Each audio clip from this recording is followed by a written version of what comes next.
자녀 해독이라는 말씀 시리즈를 오늘 시작하면서 비난을 각오하고 악플을 각오하고 특별히 권사님들의 수많은 질책을 각오하고 이 질문을 먼저 하나 던져보려고 합니다. 대한민국의 남자라면, 특별히 결혼한 남자라면, 또 연애하는 남자라면 피할 수 없는 질문이 있습니다. 두 여인이 있습니다. 한 여인은 어머니고 한 여인은 며느리입니다. 그런데 무슨 이유인지 모르겠는데 이 두 여인이 물에 빠집니다. 이런 상황이라면 너는 누구를 먼저 건지겠는가? 이 질문은 대한민국의 남자들은 피할 수 없는 필수 질문입니다. 이 질문을 받은 저는 항상 생각합니다. 도대체 이 여인들은 평소에 서로 사이도 좋지 않으면서 왜 만났을까? 그리고 만났으면 됐지 서로 말도 통하지 않으면서 왜 같은 장소에 같이 있는 것일까? 그리고 평소에는 모든 의견들이 다 다른데 어찌 이날만큼은 같은 장소에 있다가 같은 물에 같이 빠지는 걸까? 왜 하나도 맞지 아니하는 이 여인 둘이 같이 빠져서 나를 이렇게 곤란하게 하나? 그리고 자기가 원하는 답이 다 있어요. 그리고 그 답을 기대하며 남자를 쳐다보고 아들을 쳐다보고 남편을 쳐다보며 내절을 쏩니다. 내가 원하는 답을 해야 네가 편할 거야. 잘해라. 1초의 망설임도 없이 이야기해라. 그렇게 이야기를 하죠. 이런 질문을 만약 지금 저에게 누군가가 던진다면 저는 어떻게 대답을 할까요? 저는 단호하게 이야기를 합니다. 저는 아내를 먼저 건집니다. 이렇게 얘기하면 벌써 권사님들이 인상을 팍 쓰시는 거죠. 어머니를 건지라고 얘기해야지. 아니 어떻게 며느리를 먼저 건질 수 있어? 그러면 목사님 왜 며느리를 먼저 건지는지에 대한 이유를 밝히십시오. 저 밝힐 수 있습니다. 사실 대한민국은 효를 강조하고 있는 나라인데 이 효는 대부분 다 유교적 관점의 효가 짙게 깔려 있어요. 그래서 이런 질문을 받는 모든 아들들은 어머니를 먼저 구한다는 말이라도 해야 뭐로 찍히지 않는다? 불효자로 찍히지 않는 거예요. 그러니까 모든 사회 분위기가 그렇게 유교적 문화 아래 있다는 거죠. 그래서 우리의 대부분의 자녀들은 유교 문화권 아래에서 자라온 아들, 딸들이기 때문에 어떤 교육을 받느냐? 착한 아들, 착한 딸에 대한 교육을 받아왔습니다. 사실 교육을 넘어 압박을 한 것이죠. 그 착함은 도대체 뭐냐? 어머니가 아버지가 얘기하면, 부모가 얘기하면 토달지 말라는 거예요. 무조건 내 하라는 거예요. 그게 옳고 그른지 생각하지 마. 부모가 말하면 무조건 내야. 말대꾸하지 마. 제일 나쁜 거야. 토달지 마. 옳고 그름 생각하지 마. 무조건 부모가 얘기하면 맹신에 가까울 정도로 네 하고 따라줄 때 그 자녀를 사회는 뭐라고 얘기하냐면 착한 자녀라고 인정해 줍니다. 그래서 착하다라고 하는 그 범주는 뭐냐? 어릴 때부터 부모의 외투를 아이에게 입혀놓고 그 옷에 네가 맞춰라고 얘기하는 거예요. 그러면 그 아이가 착한 아이라 그렇게 되고 자랑하고 싶은 아이가 된다라는 것입니다. 그러면 왜 저는 두 여인이 빠졌을 때 어머니가 아니라 아내를 먼저 구한다고 이야기할까요? 저의 판단에 분명한 기준이 있어야 되는데 그 기준은 뭐냐면 선택이에요. 무슨 말이냐? 이런 얘기죠. 제가 제 어머니의 아들이 된 것은 제가 선택한 적이 없습니다. 내가 아들 되면은 선택이 없었어요. 태어나 보니 내 어머니였고 내 아버지였어요. 하지만 나의 아내는 뭐가 있느냐? 나의 선택이 있어요. 내가 선택한 거예요. 내가 선택하고 이 여인과 함께 하겠다라고 하는 그 선택이 있었기 때문에 그 선택에 대한 뭐가 있어야 돼요? 책임과 행동이 있어야 되는 거예요. 그 책임과 행동이 뭡니까? 두 여인이 빠졌을 때의 그 선택에 대한 책임과 행동은 내 아내를 먼저 건지는 겁니다. 그리고 그런 선택의 근거를 가지고 행동하는 것, 이것이 성경에서 말하는 효라고 저는 확신하기 때문에 그렇게 하는 거예요. 아니 목사님, 성경에 어머니가 아니라 며느리를 먼저 데리고 건지는 것이 효라고 하는 말씀이 있습니까? 있습니다. 이걸 모르고 있기 때문에 모두가 유교적 효도관을 성경적 효도관이라고 오해하고 있을 뿐이에요. 그러면 목사님 그 근거를 얘기해 보십시오. 네, 얘기하겠습니다. 하나님이 천지를 창조하시고 난 다음에 창조된 인간을 향해서 주신 명령이 있는데 그 명령이 창세기 2장 24절의 말씀이에요. 그 말씀이 무엇입니까? 이렇게 기록하죠. 이러므로 남자가 부모를 뭐해? 떠나 그의 아내와 합하여 둘이 한 몸을 이룰지어다. 그렇게 말씀합니다. 인간을 창조하시고 그 인간이 이루어야 될 가정을 말하며 남자가 부모를 뭐 한다고요? 떠나야 한다고요. 이 떠나다라고 하는 히브리 말이 아자브입니다. 그런데 떠나라는 말이 멀리 하라는 이런 이야기가 아니에요. 이런 의미가 있는데 강단에서 교회가 이걸 가르치지 않습니다. 이게 무슨 의미인지 아셔야 되냐면 아자브라는 말은 거절하다라는 뜻이에요. 그러니까 창세기 2장 24절을 다시 한번 보여주실래요? 자막이 이렇게 되어 있지 않습니까? 말씀이 뭐라고 되어 있습니까? 이러므로 남자가 부모를 떠나가 아니라 남자가 부모를 거절하여 그의 아내와 합하여 둘이 한 몸을 이룰지어다. 이게 하나님의 명령이에요. 그런데 아까 아내를 먼저 건지겠다는 말씀에 인상을 한 번 찌푸리신 권사님들이 지금 2번 인상을 찌푸리고 계십니다. 아니, 부모를 거절하라고? 오늘 목사님이 잘못 가르치고 있는 거 아니야? 아니, 부모를 복양하고 공경하라고 가르쳐야지 거절하고 떠나라고 얘기하는 것, 그렇게 말할 수 있느냐? 맞지요. 마음이 불편하실 수 있어요. 반감도 될 수 있습니다. 하지만 이 거절이라는 단어 때문에 반감이 된다면 이렇게 한번 순화하여 이해하시면 어떠하시겠습니까? 이러므로 남자가 부모를 거절하여가 아니라 부모로부터 독립하여 그의 아내와 합하여 한 몸을 이룰지어다 라고 받으시면 조금 더 기분이 나아지시겠지요? 그렇습니다. 부모로부터의 독립, 부모로부터의 거절, 부모로부터의 멀리 떨어짐은 인간에게 주어진 사명이에요. 우리는 하나님의 창조의 사명을 얘기할 때마다 생육하고 번성하라만 얘기하지만 아니에요. 부모로부터 멀리 떨어지고 거절하고 독립하는 것도 우리에게 주어진 사명이고, 그 사명을 이루어낼 때 그 사람은 가정 안에서 최고의 효도를 하고 있다 말씀하고 있는 것입니다. 그러니 부모로부터 독립된 자녀가 최고의 효다, 성경은 가르치는 거죠. 물론 우리 뭇별 여러분들 가운데 부모님을 일찍 여의고 그래서 잘 뵙지 못하여 부모님과 좋은 추억을 갖지 못하는 그런 가슴 아픈 분들이 계실 것입니다. 하지만 오늘 여기서 얘기하고 있는 이 부모로부터의 독립은 이런 육신적인 만남의 독립만 이야기하는 것은 아닙니다. 그런 차원에서 우리 뭇별들은 한번 스스로 돌아보십시오. 부모로부터 독립된 사람인지, 그리고 우리 자녀들을 이런 독립을 가르치고 있는 부모인지를 한번 생각해 보세요. 그렇다면 이 독립이 육신적인, 육체적인 그런 만남 차원의 독립이 아니라면 무엇이 있을까? 저는 말씀 속에서 부모를 거절하고 부모로부터 멀리 떨어져 독립하는 3가지의 단계가 있다고 생각합니다. 오늘 저는 그것을 여러분과 나누고 싶어요. 부모 독립의 3가지 단계. 첫째는 정서적 독립입니다. 그리고 2번째는 경제적 독립입니다. 그리고 3번째는 정신적 독립입니다. 이것은 한 번에 이루어지는 것이 아니라 단계별로, 자녀들의 나이대별로 하나씩 이루어 갈 때만 이루어지는데, 10대에는 정서적 독립을, 20대에는 경제적 독립을, 30대에는 정신적 독립인데, 이 정신적 독립은 뭐냐면 어른됨을 이야기하는 거예요. 결국 성경에서 얘기하고 있는 자녀 교육의 마지막 클라이막스는 어른을 만드는 거예요. 하나님이 원하시는 어른을 만들기 위하여 이 3단계를 거쳐야 된다 말씀하고 있습니다. 그러면 이 3가지는 언제 어떻게 이루어져야 할까요? 지혜자는 이 독립의 과정을 잠언 4장에 자세하게 기술하면서 창조된 인간의 모습, 무엇보다도 부모에게 있어서 자랑스러운 자녀이자 하나님께 있어서 가장 기쁨의 자녀들이 만들어지는 과정을 기록하며 가장 먼저 1단계 정서적 독립을 이야기합니다. 잠언 4장을 펼쳐보세요. 잠언 4장 1절에서 이렇게 지혜자는 말씀을 시작해요. 아들들아, 아비의 훈계를 들으며 명철을 얻기에 주의하라. 그리고 10절에 가면 이렇게 얘기합니다. 내 아들들아, 내 말을 받으라. 그리하면 내 생명의 해가 길리라. 20절은 이렇게 얘기합니다. 내 아들아, 내 말에 주의하며 내가 말하는 것에 내 귀를 기울이라 말씀하고 있어요. 지혜자가 자녀 독립에 대한 설명을 하면서 내 아들아 이야기하고 내가 하는 말을 들어야 해라고 얘기합니다.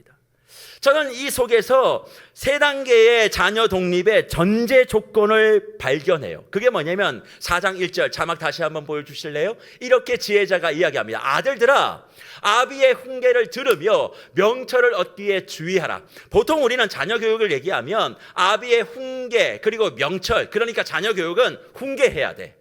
그리고 지혜롭게 뭔가를 가르쳐야 돼. 여기만 꽂혀 있어요. 그러나 그렇지 않아요. 오늘 본문을 시작하면서 전제가 뭡니까? 자녀에게 잘 훈계하라, 그리고 지혜를 가르쳐라, 그런 이야기를 하지 않고 내 아들아 부르죠. 집안에서 자녀의 이름을 부르는 것 쉽지만 그 자녀의 이름을 부를 때 반응을 받는 건 쉽지 않아요. 아들아 불렀을 때 바로 대답하는 자녀 많지 않습니다. 그것은 뭐냐면 내가 이름을 불렀을 때 반응한다는 것은 관계를 가지고 있다는 얘기예요. 관계가 잘 형성되었다. 억지로 그냥 하는 것이 아니라 아들, 사랑하는 딸 그러면 사랑하는 아빠, 사랑하는 엄마 왜요? 이렇게 서로 사랑을 얘기할 수 있는 관계. 그것이 전제되어야 그 다음 뭐예요? 들려줄 수 있는 이야기, 훈계와 명철. 그런데 무별 여러분, 훈계가 뭐예요? 우리는 훈계 그러면 잘못된 것을 지적하고 뭔가 옳은 것을 얘기하는 것으로 생각하죠. 그게 다 공자왈 맹자왈의 잘못된 행패예요. 훈계는 그게 아닙니다. 성경에서 말하는 훈계는 무엇인가? 무사르예요. 경고하다는 얘기입니다. 경고.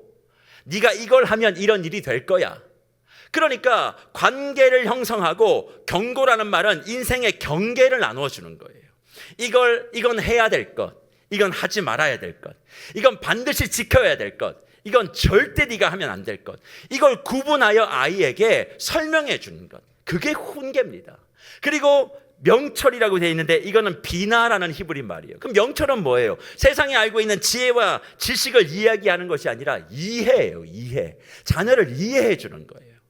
그러니까 자녀를 독립시키기 위해서는 세 가지의 전제 조건이 있어야 된다는 겁니다. 첫째는 부모 자식 간의 신뢰와 사랑의 관계가 있어야 되고, 두 번째는 훈계, 지적하고 혼내고 막 그러는 것이 아니라 경계를 나눠주는 거예요. 너의 인생에 이런 일이 있을 수 있어. 이거 하지 마. 이럴 때 이거 반드시 해야 돼. 그래야 사람답게 살 수 있는 거야. 근데 이건 선택하는 건 누구예요? 부모가 아니에요. 자녀가 선택하는 거예요. 근데 자녀는 살아보셨잖아요. 부모가 얘기하면 일단 듣고 싶지가 않아요. 그래서 대부분 하지 말라는 걸 해요. 그러니까 망하잖아요. 어렵잖아요. 실패하잖아요. 그럴 때 그 자녀에게 내가 이럴 줄 알았다고, 내 말 안 들어서 그렇다고, 너는 내 말만 들으면 복 받을 텐데, 이렇게 해서 막 문제가 생겼다고 화를 낼 것이 아니라 괜찮다. 아빠도 살아보니까 그때 그랬다. 힘들지? 다시 하면 돼. 그렇게 아이의 상황을 이해하고 토닥여주는 부모 자식 간의 관계, 그리고 경고, 경계, 그리고 이해, 이 세 가지의 관계가 있을 때 뭐가 시작돼요? 자녀 교육이 시작된다는 거예요. 근데 우리는 그런 거는 생각하지 않아요. 자녀와의 관계는 다 뒤로 하고 뭔가 좋은 것, 뭐 제대로 된 것, 뭐 돈을 가지고 뭔가 해주면 아이가 잘 커야 된다, 그렇게 생각하니까 어떻게 얘기합니까? 아이들에게 경계나 이해의 말보다는 주로 뭔 얘기를 합니까? 협박과 엇박의 이야기를 합니다. 강압의 이야기를 해요. 대표적으로 이런 얘기죠. 내가 너 그렇게 살지 말라고 얘기했지. 내가 이럴 줄 알았다고. 너 이런 모습 보자고 엄마가 그렇게 고생한 줄 알아? 내가 인생 모든 걸 다 포기하고 이렇게 했는데, 너 때문에 내가 얼마나 많은 걸 포기하고 참고 살았는데 이것밖에 못 해주냐고. 그렇게 이야기하는 건 뭐예요? 자녀와의 관계와 경계와 이해는 싹 다 가고 유교적 관점의 그런 훈계와 지적만 가득하게 되어지니까. 그러니까 자녀들이 실패를 두려워해요. 실패해도 부모에게 돌아가면 내가 안정감을 느낀다는 그런 생각이 없는 거죠. 그러니 대한민국의 대부분의 자녀들은 다 불안 속에 삽니다. 실패해도 가정도 안 받아줘, 교회도 안 받아줘, 사회도 안 받아줘. 그러니까 한 번 실패하면 절벽 끝으로 떨어진다라고 하는 불안이 우리 아이들의 내면 속에 이미 존재하고 있는 거예요. 왜 그럴까요? 성경에서 가르치고 있는 이 원리를 이해하지 못하기 때문에 그렇습니다. 게다가 요즘 큰 문제가 있죠. 어떤 문제가 있습니까? 시대가 변했어요. 이전의 부모님보다 지금의 부모님들, 젊은 세대, 우리로 얘기하면 별빛 마을의 부모님들은 이전과 더한, 어쩌면 과한 사랑으로 아이들을 대합니다. 그래서 아이들이 자라가는 과정 속에 부모 스스로가 철로를 깔아줘요. 여기서 이탈하지 말라고, 조금도 벗어나지 못하도록 아이들의 스케줄을 부모가 짭니다. 인생에 개척하지 못하고 내가 만들어 놓은 이 철로대로 가. 학교 문제, 직장 문제, 군대 문제, 그리고 결혼 문제, 심지어는 결혼해서 태어난 손주들의 문제까지 다 간섭해요. 내가 철로를 다 까는 거예요. 그러면서 뭐라고 얘기하냐면 너는 이 길로만 가면 돼. 엄마가 다 준비했어. 아빠가 다 준비해서 넌 고민하지 마, 네 일만 열심히 해 라고 얘기하며 자신의 사랑을 과시하고 입증하고 강요하고 싶어 합니다. 하지만 그럴수록 자녀들에게 무슨 문제가 발생할까요? 인생에서 한 번도 자기의 삶을 스스로 결정하지 못한 훈련을 해보지 못하고 나이만 먹는 거예요. 나이는 들었는데 인생에 결정장애를 갖는 겁니다. 그래서 요즘 대학 가면요, 엄마에게 전화해요. 엄마, 시간표 어떻게 짜야 돼? 엄마가 짜준대요. 이게 지금 대한민국의 현실이에요. 이런 모습으로 계속 키워내는 게 과연 사랑일까요? 나이는 먹었는데 여전히 부모에게는 어린아이 같으니까 그렇게 대한대요. 그래서 환갑 넘은 자녀를 바라보면서도 부모가 뭐라고 얘기해요? 애기 같대요. 저는 소름이 끼쳐요. 환갑이 넘은 아들이에요. 왜 애기처럼 봐요? 아들이고 어른이지. 근데 애기 같대. 그러니까 그런 부모님의 눈에는 여전히 자녀가 어린 애처럼 보이는 거 심정적으로 이해하지만 그게 왜곡이 되어지면 무슨 일이 벌어지냐면 자꾸 강요하는 거죠. 너 배밀이 할 때 이거 좋아했다? 근데 그 환갑 넘은 아들이 배밀이 때를 기억합니까? 못하잖아요. 근데 자꾸 강요하는 거예요. 너 이거 좋아하니까 이거 먹어. 내가 그랬어? 난 기억 안 나는데. 아니야, 너는 기억 못하지. 엄마는 다 알아. 너 어릴 때 이거 좋아했어. 그러니까 이거 준비했어. 엄마의 사랑이야. 무조건 먹어. 나 지금 별로 이거 안 좋아하는데. 아니, 너 이거 좋아했다니까? 그렇게 얘기하는 게 가정의 일상이에요. 그러니까 나이가 몇 살이든 상관없이 나이가 들었음에도 불구하고 여전히 어린 시절의 아이로만 그 아들을, 딸을 대하고 있으니까 뭐예요? 자기가 만들어 놓은 틀 안에 그 아이를 넣고 너는 이랬어, 너는 저랬어, 그렇게 자기가 만든 그 틀 안에서만 자녀를 움직여 간다는 거예요. 그러니 어떤 일이 벌어질까요? 부모도 자녀도 다 불행해지는 일이 발생한다는 겁니다. 그래서 부모는 자녀를 양육하면서 반드시 독립을 시켜야 돼요. 그러면 어떻게 이런 독립이 시작될까요? 먼저는 10대 때만 할 수 있는 독립이 있는데 그것은 정서적 독립입니다. 그러니까 관계가 형성되고 경계와 이해에 대한 부분들이 다 전제가 끝나면 그 다음 정서적 독립을 해야 돼요. 그래서요, 결혼도요, 준비 안 되면 하지 말아요. 그냥 막 눈 맞으면 결혼 아니에요. 사랑은 빠지는 게 아니에요. 사랑은 내가 희생하고 포기하는 거예요. 그러니까 뭐 좋다고 막 결혼한다 해가지고 애 놓는데 감당도 못해. 이건 재앙이에요. 이런 관계, 경계, 이해, 이게 부모가 준비되어 결혼하고 아이가 태어나면 10대 때 독립을 시켜야 되는데 그것이 정서적 독립이라고. 정서적 독립은 대부분 이런 말로 부릅니다. 뭐라고 부르냐면 사춘기라고 말이죠. 사춘기. 일명 부모가 아닌 춘기 형들과 노는 애들을 이야기하는 것입니다. 우리는 사춘기를 굉장히 힘들게 생각해요. 자녀를 키울 때 사춘기를 좀 지나갔으면 좋겠다. 아니 주님, 하나님 앞에 기도하는 거죠. 우리 아이들은 사춘기 좀 없었으면 좋겠다. 근데요, 무별 여러분, 아이가 사춘기를 지나가지 않으면 10대 때 그건 인생 망가지는 거예요. 사춘기가 40대 와봐봐요. 50에 와봐봐요. 분명히 인생은 사춘기를 거치거든요. 나이 60 먹어서 남편이 사춘기 들렸다고 생각해봐요. 감당 못해요. 그러니까 10살 때 나의 품으로 오기 전 부모 품에서 사춘기를 경험하고 오는 게 제일 좋아요. 그러니까 많이 경험해야 돼요. 그런데 그 사춘기 너무나 힘들죠. 특별히 대한민국에서 이 사춘기의 시간은 대학 진학과 또 여러 가지 진로를 결정하는 중요한 시기에 맞물려 있기 때문에 아이가 사춘기의 시간을 지나면 우리 신앙 가지고 있는 부모님들도 안절부절 못합니다. 그러면 그때 어떻게 정서적인 독립을 시킬 수 있느냐? 딱 하나예요. 기다려주는 거. 물론 이렇게 얘기하면 목사님, 그거는 목사님이 할 수 있는 얘기죠. 교육학적으로, 상담학적으로, 목회적으로 그렇게 기다리고 인내해주고 기다려주는 것 맞지요? 그렇지만 어려워요. 네, 어렵습니다. 저도 잘 안 됩니다. 저희 자녀들 사춘기 때 잘 못 기다려준 것 같아요. 못 기다려주면 믿는 척이라도 해야 되는데 그게 잘 안 됐어요. 믿을 수 없다면 믿은 척이라도 하며 아이들의 진정한 모습이 발휘되도록 기다려야 되는데 이상하게 남의 자식은 기다리겠는데 내 자식은 못 기다리겠는 거예요. 목사로서 무슨 상담을 얘기하면 남의 자식은 잘 얘기하겠는데 내 자식은 죽어도 못하겠는 거예요. 막 화가 나는 거예요. 막 속이 상한 거예요. 그러니까 저도 잘 안 됐습니다. 하지만 어떻게 해야 돼요? 그럼에도 기다려줘야 된다. 근데 기다리려면 이해가 필요하다고요. 이 10대의 아이들에 대한 이해, 특별히 춘기용과 오랜 시간을 가지고 있는 남자 아이들 이해 안 됩니다. 왜냐하면 이들은, 말씀 좀 죄송합니다, 이런 말씀 드려서, 그냥 미친 애들이에요. 10대 남자애들을 정상적으로 생각하지 마십시오. 얘들은 그냥 미친 이에요. 네. 그렇게 생각해야 돼요. 그런데 이 비정상적인 사고를 가지고 있는 애들을 대할 때 부모가 정상적으로 자꾸 바라보니까 이해가 안 되잖아요. 그럼 뭐 할까요? 강압하고 비난하는 거예요. 너 그거밖에 안 되냐고. 이렇게 할 거면 왜 하냐고. 이런 거밖에, 이 정도밖에 못 하냐고. 이런 말투로 자꾸 접근하게 되어지니까 무슨 일이 벌어지냐면 아이들의 마음속에 부모에 대한 존경과 신뢰가 자리하지를 못해요. 사실 신뢰와 존경은요, 말을 통해서 오는 거거든요.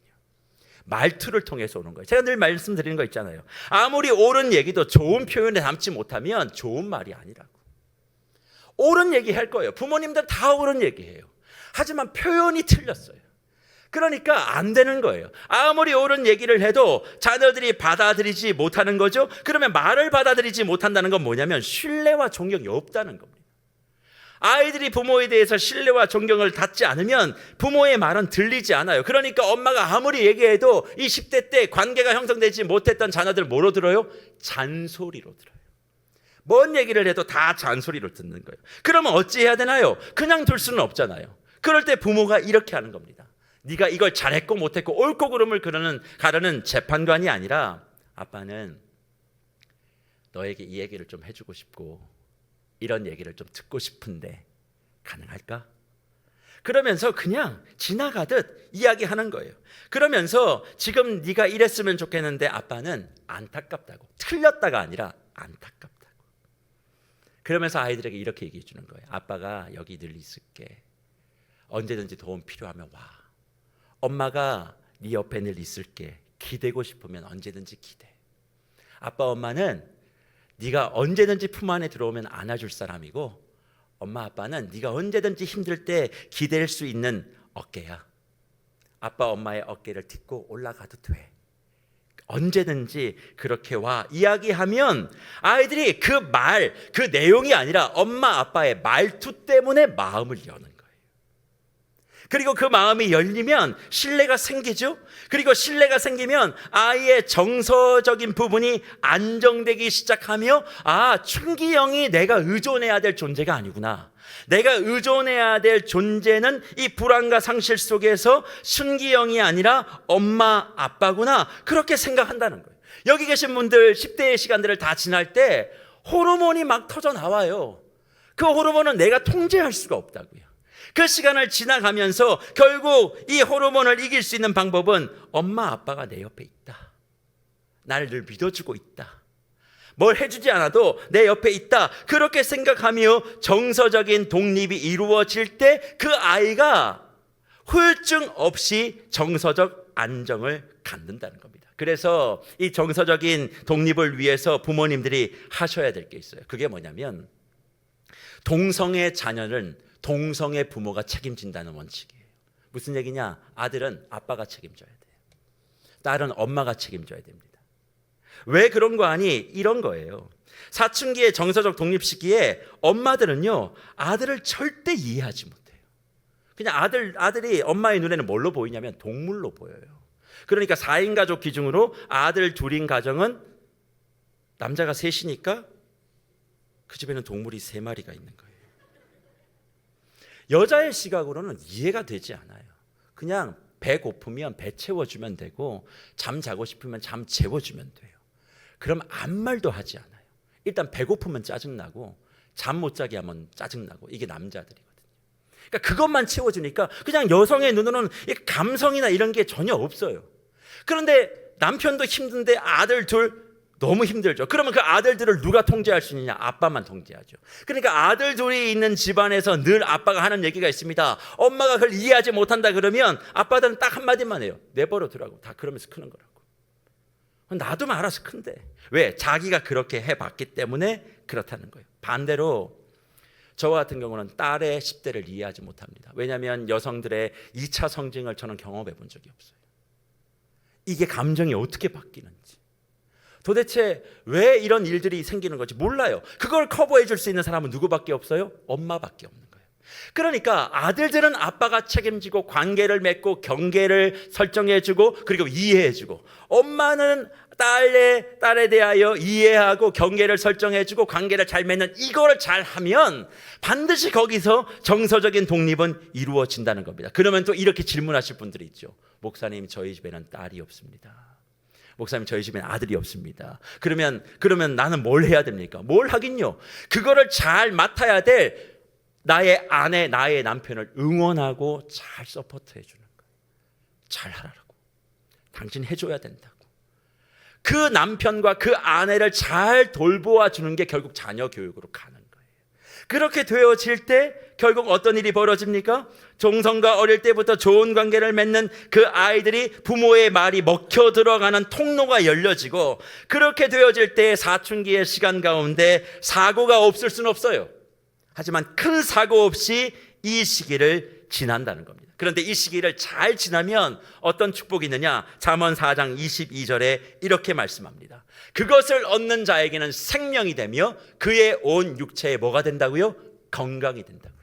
자녀에게 생명과 건강을 주고 싶으십니까? 그렇다면 관계를 회복하십시오.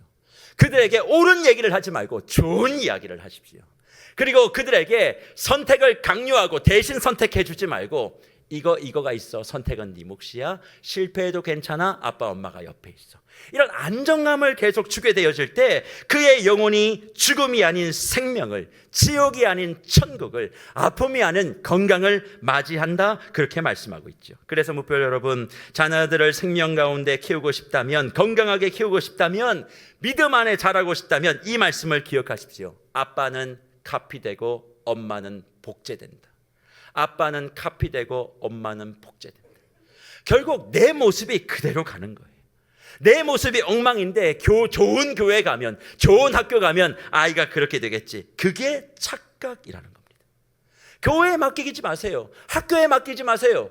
가정이 이미 깨어져 있기 때문에, 가정 안에 자녀들이 부모와 관계가 단절되어 있기 때문에, 단절되어 건강하지 못하고 생명을 품지 못한 아이가 학교 가니 문제가 생기는 겁니다. 학교 폭력이 왜 생깁니까? 부모 자식 간의 관계가 문제가 있기 때문에. 학교 폭력을 주도하는 아이들은 대부분 부모와의 관계가 옳지 않습니다. 다 그런 거예요. 그런 아이들 학교에 맡겨놓고 교회에 맡겨놓고 선생님, 목사님 해결해 주세요. 다 그게 틀렸다는 겁니다. 우리의 교육의 시작은 가정으로부터 시작해요. 10대 전에 반드시 주님이 주신 아이들을 정서적으로 독립하시는 은혜가 있기를 축복합니다. 그러면 그 다음 단계가 뭐겠어요? 1단계 끝났으면 2단계죠. 2단계는 20대에 완성해야 될 부분입니다. 그게 뭘까요? 경제적 독립입니다. 사실 경제적 독립은 부모로부터 독립하고 떠나야 되는 가장 완성의 단계, 정신적 독립. 이게 어른됨이잖아요. 어른됨으로 가기 위한 가장 중요한 필수 조건이 경제적 독립입니다. 경제적으로 독립이 되지 않으면 결국 어른의 모습을 못 갖춘다는 겁니다. 경제적으로 독립되지 않고 그냥 정신적 독립이 된다는 건 불가능해요. 그런 차원에서 경제적 독립을 위해 부모는 자녀를 멀리 해야만 합니다. 특별히 20대에 어느 정도 가정마다 마지노선을 정해야만 해요. 몇 살이 되면 이 아이에 대한 용돈을 끊겠다. 결심하셔야만 합니다. 왜? 애들 살리기 위해서. 내가 뭐든지 다 해줄게, 너는 네 하고 싶은 일만 해. 이건 자녀를 망치는 길이에요. 20대 때 경제적으로 자기가 설 수 있도록 해야 정신적 독립, 어른됨을 완성할 수 있다는 겁니다. 그런데 그게 되지 않고 내 아이 내가 끝까지 책임지겠다, 그런 마음으로 아이의 경제적인 모든 욕구들을 다 채워주니까 지금 아이들이 할 수 있는 게 아무것도 없어요.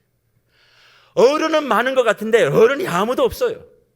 자기 스스로 먹고 사는 문제도 해결하지 못하여 부모에게 손 내민단 말이에요. 20대가 지나서 30대가 지나서 40대가 지나서 부모에게 손 내밀면 거절하세요. 왜 줍니까? 그거 가지고 우리 부모님들 잘 먹고 잘 사시면 돼요. 목사님, 내가 이렇게 먹는데 애가, 냅두세요. 자기가 일어나야 되는 거예요. 그리고 여기 자녀분들 부모 재산에 욕심내지 말아요. 그거 왜 욕심내는 거예요?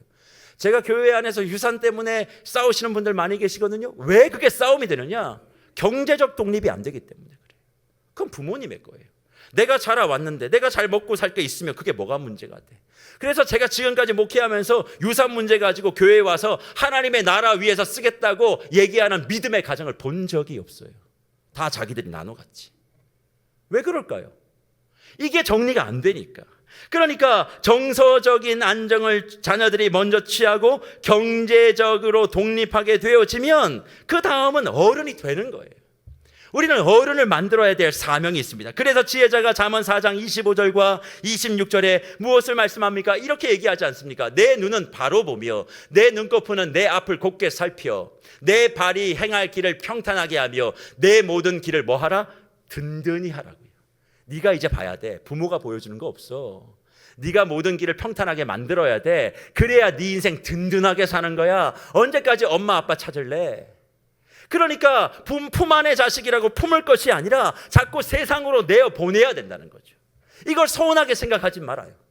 부모가 자녀를 자꾸 내밀어야 돼요. 스스로 일어날 수 있도록. 경제적으로, 정서적으로, 정신적으로 그렇게 독립을 시켜야 그 아이들이 어떻게 되는 줄 아십니까? 자존심으로 사는 인생이 아니라 자존감으로 사는 인생을 30대 때 출발하는 거예요.